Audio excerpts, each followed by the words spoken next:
Sénèque, lettre 115. Que le discours est le miroir de l'âme, beauté de la vertu, sur l'avarice. Ne te tourmente pas trop du choix et de l'arrangement des mots, Lucilius, non. J'ai de plus graves soins à t'imposer. Songe à la substance et point à la forme. Moins à écrire même qu'à sentir ce que tu écris, et à le sentir de manière à mieux te l'approprier, à le marquer comme de ton sceau.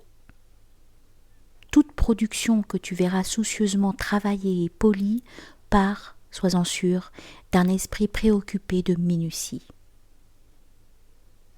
Qui pense noblement s'exprime avec plus de simplicité, d'aisance, et porte dans tous ses discours une mâle assurance plutôt que de l'apprêt. Tu connais nombre de gens à barbe et à chevelure luisante, sortis tout entiers d'une boîte à toilette. N'espère de rien de viril, rien de substantiel. Le style est la physionomie de l'âme. S'il est peigné coquettement, fardé, artificiel, il est clair que l'âme non plus n'est pas franche et a quelque chose d'affecté. Des colifichets ne sont point la parure d'un homme. S'il nous était donné de voir à découvert le cœur de l'homme de bien, quel magnifique tableau! Que de sainteté et de majesté calme éblouiraient nos yeux. D'un côté la justice et la tempérance, de l'autre la prudence et la force se prêtant un mutuel éclat. Puis la frugalité, la continence, la résignation, l'indulgence, l'affabilité et l'humanité, cette vertu, le croirait-on? Si rare chez l'homme, verserait là toute leur splendeur. Et combien la prévoyance, l'élégance des mœurs et, pour couronner le tout, la magnanimité la plus haute n'y ajouterait-elle pas de noblesse et d'autorité imposante? Merveilleux ensemble de grâce et de dignité qui n'exciterait notre amour qu'en nous remplissant de vénération. À l'aspect de cette auguste et radieuse figure sans parallèle visible ici-bas, ne resterait-on pas comme l'apparition d'une divinité frappée d'extase, immobile? Ne la prierait-on pas du fond de l'âme de se laisser voir impunément? Puis, grâce à la bienveillance empreinte sur ses traits, ne s'enhardirait-on pas à l'adorer, à la supplier? Et après avoir longtemps contemplé cette élévation, cette grandeur si fort au-dessus de ce qu'on voit parmi nous, ce regard d'une étrange douceur et néanmoins brillant d'un feu si vif, alors enfin, comme notre Virgile, ne s'écrirait-on pas dans un religieux enthousiasme « Ô Vierge, de quel nom faut-il que je t'appelle ?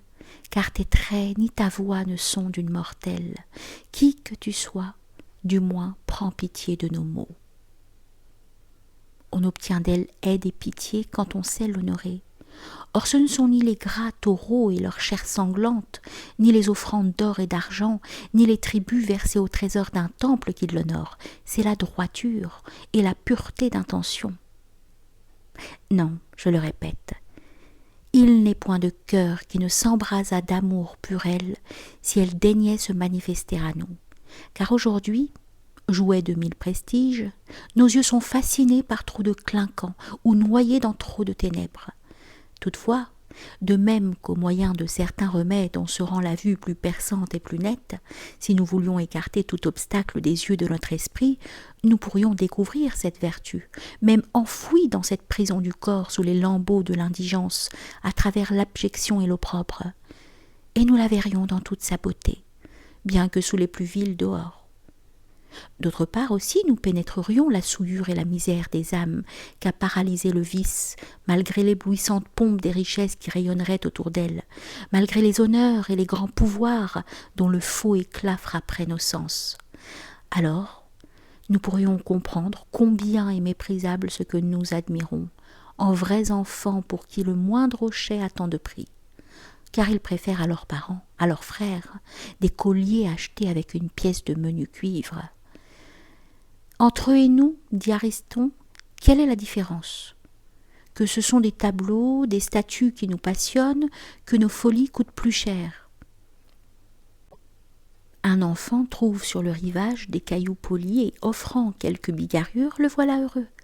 Nous le sommes, nous, des veines de ces énormes colonnes qu'envoient soit les sables d'Égypte, soit les déserts africains pour orner quelques portiques ou une salle à tenir un peuple de convives. Nous admirons des murs plaqués de feuilles de marbre, quoique nous sachions quels vils matériaux elles cachent. Nous en imposons à nos yeux. Et revêtir d'or nos lambris, qu'est-ce autre chose que nous délecter d'un mensonge? Car nous n'ignorons pas que cet or recouvre un bois grossier.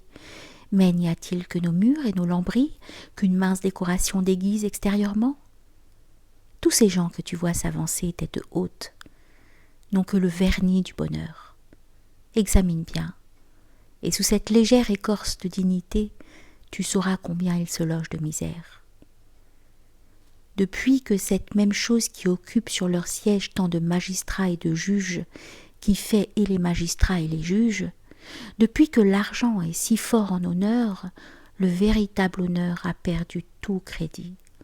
L'homme tour à tour, marchand et marchandise, ne s'informe plus du mérite des choses, mais de ce qu'elles se payent. C'est par spéculation qu'il fait le bien, par spéculation qu'il fait le mal. Il suit la vertu tant qu'il en espère quelque aubaine, prêt à passer dans l'autre camp si le crime promet davantage. Nos parents nous élèvent dans l'admiration de l'or et de l'argent. La cupidité qu'ils sèment dans nos jeunes cœurs y germe profondément et grandit avec nous. Et la multitude, partagée sur tout le reste, est unanime sur ce seul point, le culte de l'or. C'est l'or qu'elle souhaite aux siens. Quand elle veut sembler reconnaissante aux dieux, c'est l'or, comme la plus excellente des choses humaines, qu'elle leur consacre. Enfin, nos mœurs sont déchues à ce point que la pauvreté est une malédiction et un opprobre, méprisée du riche, en horreur du pauvre. Outre cela viennent les poètes qui, dans les vers, attisent nos passions, qui préconisent les richesses comme l'unique gloire et l'ornement de la vie. Les immortels ne leur semblent pouvoir donner ni posséder rien de meilleur. Sur 100 colonnes d'or s'élevait radieux le palais du soleil. Tu vois son char, essieux d'or, timon d'or, et d'espace en espace de vifs rayons d'argent qu'un cercle d'or embrasse. Pour tout dire, le siècle qu'il nous peigne comme le plus heureux, il l'appelle siècle d'or. Mais chez les tragiques grecs, il ne manque pas de héros qui échangent contre le profit leur conscience, leur vie, leur honneur. Fais que je sois riche, ô Plutus. Je consens qu'infâme on me nomme. Est-il riche? Est le mot de tous. On ne dit plus honnête homme. Tant vaut la bourse, tant vaut l'homme. Ne rien avoir, voilà de quoi l'on doit rougir. Nul ne s'enquiert ni d'où, ni par quelle aide est venu ce qu'on a, mais combien on possède. Vivre riche est mon vœu, pauvre mieux vaut mourir. Heureux celui qui meurt accumulant encore. Argent, suprême bien, le monde entier t'honore. Toi, toujours beau, plus précieux qu'un fils chéri, qu'une mère adorée, que d'un aïeul la vieillesse sacrée. Si d'un pareil éclat Vénus charme les yeux, elle enflamme à bon droit les mortels et les dieux. Quand ces derniers vers, qui sont d'Euripide, furent récités au théâtre, le peuple entier se leva tout d'un élan pour proscrire et l'acteur et la pièce. Mais Euripide, se précipitant sur la scène, pria les spectateurs d'attendre et de voir quelle serait la fin de cet admirateur de l'or. Bellérophon, dans cette tragédie, était puni comme le sont tous ses pareils dans le drame de la vie, car jamais l'avarice n'évite son châtiment, bien qu'elle-même déjà se punisse assez. Oh, que de larmes, que de travaux elle impose, qu'elle est misérable par ses désirs, misérable par ses profits, et les inquiétudes journalières qui torturent chacun selon la mesure de son avoir. L'argent tourmente plus ses possesseurs que ses aspirants. Combien ils gémissent de leur perte, souvent grande par le fait, plus grande par l'imagination. Enfin, le sort ne fit-il point brèche à leurs biens, pour eux, ne point gagner, c'est perdre. Le monde pourtant les dit heureux et riches, et souhaite d'amasser autant qu'ils possèdent. Je l'avoue. Mais quoi? Est-il condition pire à tes yeux que d'être à la fois misérable et envié? Oh, si l'on pouvait, avant d'aspirer aux richesses, entrer dans la confidence des riches, avant de courir après les honneurs, lire dans le cœur des ambitieux, de ceux qui ont atteint le fait des dignités, on changerait certes de souhait. À les voir en former sans cesse de nouveaux, tout en réprouvant les premiers, car il n'est point d'homme que sa prospérité vint à elle au pas de course, satisfasse jamais. Il se plaint et de ses projets d'avancement et de ses résultats. Il préfère toujours ce qu'il a quitté. Tu devras à la philosophie l'avantage au-dessus duquel je ne vois rien de ne jamais te repentir de toi-même. Ce qui peut te mener vers cette félicité solide que nulle tempête n'ébranlera, ce ne sont point d'heureux enchaînements de mots, des périodes coulantes et flatteuses.